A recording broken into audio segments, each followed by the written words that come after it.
So we've covered the basics of routing. Now let's take a look at views. Now when we first built out our Laravel application, we already saw the syntax for returning and rendering out a view, and that was using the view helper function. Within Laravel there are lots of helper functions like this, which mean you don't need to new up classes or do anything like that to be able to do these kind of things. All of this functionality is tucked away behind this function and then behind an underlying class. So it makes things a lot easier to type and just makes your development a lot quicker. Now let's go ahead and create out a new view. We've already seen under the resources directory in views, we've got this welcome.blade.php file. Now we're going to talk about Blade in a little bit more detail in the next few parts, but let's go ahead and create out a new view in here called home. Now we can either give this a PHP extension or a blade.php extension. If you name your views blade.php, you'll be able to take advantage of the Blade templating engine, which is Laravel's own templating engine. If you just rendered out home.php, you could still construct a file here. You could even use something like HTML if you really wanted to. But most of the time when you create views, even if you're not utilizing Blade, it's a good idea to give them a .blade.php extension. So we've created out this view. This is where all of our HTML lives. So you would most likely construct out some kind of HTML document. I have an editor shortcut for that, but you can go ahead and copy and paste this from the source download or anything like that. And I'm just going to put home in the body. So now we have an actual HTML document. If we didn't do this, what we would have to do is either return a string, which is not a good idea. We don't really want to be writing markup inside of a string within our roots. Or we would have to go and return a response specifically. Now, the response helper just here is pretty much like what we've just seen. It's a helper function within Laravel that gives us an underlying piece of functionality to return a response. All roots will return a response by default, regardless of what you return to them. But in this case, what we can do is we can give the content that we want to respond to, and optionally we can give a status code as well. So if, for example, we wanted to trigger a 404 page for this particular route, if we come over here, you can see the page cannot be found. So that's the usage of response. But we're talking about views. We just want to see something on the page. So we're going to go ahead and render out a view. Now, how do we do this? Well, we already saw from earlier we had welcome. Or when you use the view function, it is assuming that this is within the views directory. So in this case, we can just say home. We don't need to say home.blade.php. We don't need to find the path to this by going back or forward. We just literally give the first part of the name of the file, and that's enough for Laravel to render out what you need. And you can see if we look at the page source here, that contains pretty much everything we just output within that view. Now, what happens if we have views in different directories? So for example, let's say we were creating out an application that listed out some posts. Well, I might want to organize these a little bit better within my posts, within my views folder. So to create out a posts folder, and in here I might have an index.blade.php file, which is its job would be to list through posts.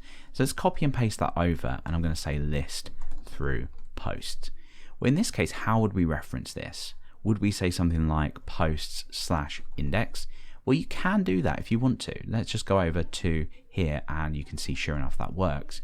But the general syntax that you would use is dot, and you'll find this in a lot of places within the Laravel framework. For example, within config, dots are just a convenient way to go through either an array or a folder to find what you're looking for. So I typically use the dot syntax. You can use slash if you prefer, but typically this is what we'd use. So we're effectively saying just go into the posts directory and grab me out index.blade.php without, of course, having to specify the file name.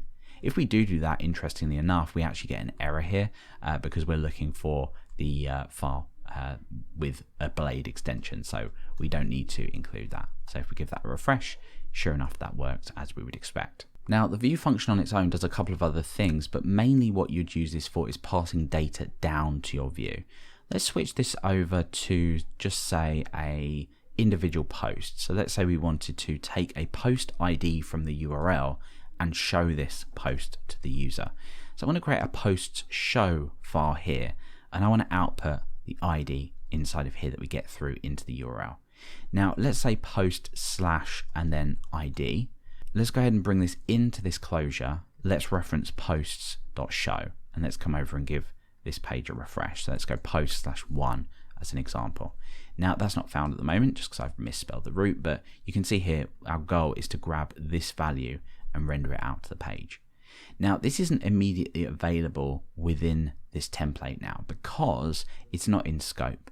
But like I said, with the view function, what we can do is actually pass data down to our view that we want to render out. And that's most of the time what you're going to be doing. So for this, we use an array as the second argument. We give it a key, so that's the thing that we want to access it by, and then the value. So this doesn't have to be the same as the variable name, but all this does is pass that down so you can start to use it within your view. Now, like I said, we're going to look at Blade in the next couple of parts, but let's go ahead and look at some Blade syntax to get us started. Now, I want to output this ID variable on the page.